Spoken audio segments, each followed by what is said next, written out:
اچھا، بہت سارے ٹیسٹ ایسے ہیں جو ڈاکٹر حضرات عام طور پر لکھتے ہیں، جیسے میدے کی انڈوسکوپی وغیرہ کرانی،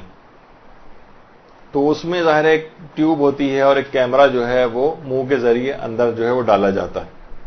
تو اس سے روزہ تو نہیں ٹوٹتا ہے، البتہ اگر ٹیوب کو اندر داخل کرنے کے لیے اس پہ کوئی ایسی رطوبت لگائی گئی، کوئی ایسی کوئی سلپری چیز اس کے اوپر لگائی گئی کہ تاکہ وہ فیسیلیٹیٹ ہو جائے اور آرام سے وہ چیز الگ سے پاس ہو جائے، اس صورت میں روزہ باطل ہوتا ہے۔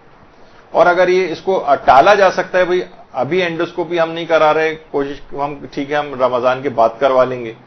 اور کوئی ایسا نقصان نہیں ہے تو اس کو تاخیر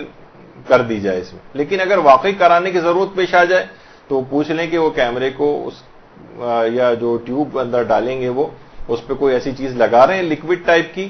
یا کوئی سلپری چیز جس سے کے ذریعے وہ اندر حلق سے اندر جائے، تو اس صورت میں پھر روزہ باطل ہوگا اور بعد رمضان اس روزے کی قضا کرنا پڑے گی۔ کفارہ البتہ کوئی نہیں، لیکن قضا اس کی انجام دینا ہوگی۔ اسی طرح سے بہت ساری چیزیں ایسی ہیں کہ جو مثلا بہت سے لوگ پائلز کے یا بواسیر کے یا ہیمورائڈ جس کو کہتے ہیں اس کے مریض ہوتے ہیں، تو ان کو باقاعدہ اجابت کی جگہ سے پروکٹوسکوپی ایک کرانی پڑتی ہے کہ تاکہ شناخت کر سکیں کہ پائلز ہیں یا نہیں، یا ان کا کون سی ٹائپ کا کہ پائلز اس کو ہیں۔ تو اور علاج کے لیے بھی پروکٹوسکوپی ہوتی ہے اور ڈائگنوسس وغیرہ کے لیے بھی ہوتی ہے، اور اس کے ساتھ ساتھ ٹریٹمنٹ بھی ہو جاتا ہے۔ تو اسی دوران بعض اوقات انجیکشن لگایا جاتا ہے یا بینڈ باندھا جاتا ہے اس پائلز کے اوپر، تو وہ سارے پروسیجر یہ سب کرانے جائز ہیں، اس سے روزے پر کوئی فرق نہیں پڑتا۔ تو بہت سے لوگ پریشان ہو کے کہ بھائی ہمیں تو یہ والا ایک چیز کرانی پڑے گی اور ایک انسٹرومنٹیشن کرانی پڑے گی، جسم کے اندر ایک چیز داخل ہوگی باقاعدہ، تو اس سے روزے پر فرق نہیں پڑتا۔ اسی طریقے سے حالت روزہ میں بہت زیادہ شدید قبض اگر کسی کو ہو جائے، اس کے لیے باقاعدہ ریکٹل سپوزیٹریز کہلاتی ہیں، وہ ایک لگائی جاتی ہیں، تو اس کے بعد پھر اس کا وہ قبض میں اس کو آرام آتا ہے، بشرطے کہ وہ لکوڈ والی کوئی چیز نہ ہو۔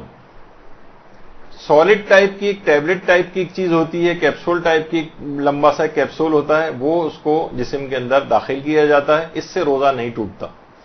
کیونکہ وہ سالڈ چیز ہے۔ لیکن جان بوجھ کر اگر کوئی کسی مایا چیز، کوئی لکوڈ ایسا ہے، بہت سے ایسے لکوڈ بھی آتے ہیں جس سے اینیما جو ہے وہ لیا جاتا ہے، اس سے روزہ باطل ہوتا ہے۔ یہ بات یاد رکھ لیجئے کہ کوئی بھی سالڈ چیز قبض کشا اگر لی جاتی ہے، منہ کے ذریعے نہیں، کیونکہ منہ کے ذریعے اگر کوئی بھی دوا آپ کہیں گے کوئی قبض کو دور کرنی کوئی دوا منہ سے اگر کھائی جائے گی، اس سے تو لازمی روزہ باطل ہوگا۔ تو دوسرا جو روٹس ہیں اس کے، جو کہ عام طور پر میڈیکل سائنس کے اندر ہیں، اس کے ذریعے اگر کوئی دوا اس لحاظ سے اندر جسم میں داخل کی جا رہی، بشرطے وہ ٹھوس ہو،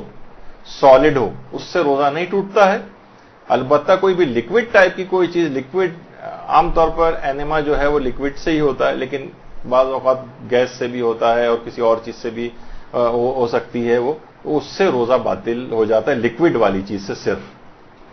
تو عام طور پر جو ریکٹل سپوزیٹریز آتی ہیں اس انداز کی، اس کو جسم میں لگانے سے روزے کے اوپر کوئی فرق نہیں پڑتا ہے۔ برحمتك يا ارحم الراحمين